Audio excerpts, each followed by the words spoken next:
Assalamualaikum warahmatullahi wabarakatuh.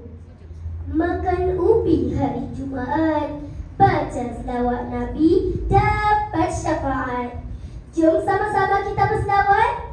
Sallallahu ala Muhammad, sallallahu alaihi wasallam, sallallahu ala Muhammad, sallallahu alaihi wasallam.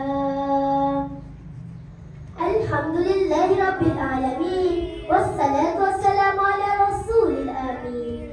Barisan juri hakim yang sega dan bergaya, para hadirin bakal ahli syurga, semoga semuanya dalam rahmat Yang Esa. Apa khabar semua? Sehat? Alhamdulillah, syukur kepada Allah. Hadirin, hari-hari kita selawat, tapi kita selawat kepada siapa? Siapa? Ya, Nabi Muhammad. Mari kita kenal. Orang kata tak kenal, maka tak cinta. Terdapat 25 orang Rasul yang wajib kita percaya. Nabi Muhammad, Rasul terakhir kita, dilahirkan di Mekah dalam keadaan yatim. Ayahnya meninggal semasa Nabi dalam kandungan ibunya.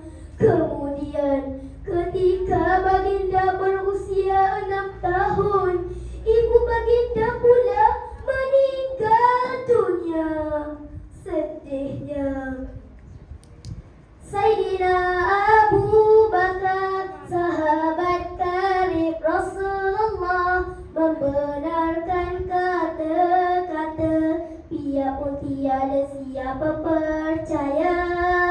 Sayyidina Abu Bakar, sahabat karib Rasulullah, pertahankan Islam sepenuh jiwa demi Rasulullah yang tercinta.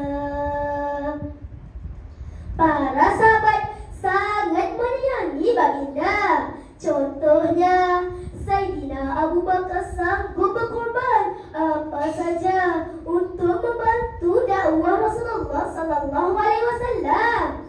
Dialah jua yang sentiasa menemani dan mempertahankan Rasulullah sallallahu alaihi wasallam.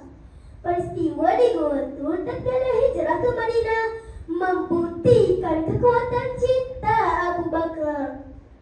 A'udzu billahi minasy syaithanir rajim. Ya ayyuhalladzina aminu billahi wa rasulih. Maksudnya, wahai orang-orang yang beriman, tetapkanlah iman kamu kepada Allah dan Rasulnya. Surah An-Nisa ayat 136. Beriman kepada Rasul salah satu rukun iman. Kita wajib beriman kepada Rasul. Kita hendaklah meyakini dan menyayangi Nabi dan Rasul sebagai utusan Allah. Kita hendaklah melaksanakan ajaran yang dibawa oleh Nabi dan Rasul serta meneruskan dakwah baginda. Sesungguhnya apa yang ku dambakan adalah cinta Allah yang Esa, kerana cinta kepada Rasulullah berarti cinta kepada Allah. Hadirin semua, mari jadikan Rasulullah sallallahu alaihi wasallam sebagai idola. Jangan jadikan artis K-pop sebagai sanjungan. Mencintai Rasulullah sallallahu alaihi wasallam lebih daripada segala-galanya. Nabi Muhammad Rasul mulia, membawa rahmat kepada umatnya.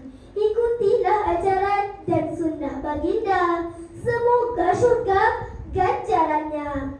Sekian, wabillahi taufiq wal hidayah. Wassalamualaikum warahmatullahi wabarakatuh.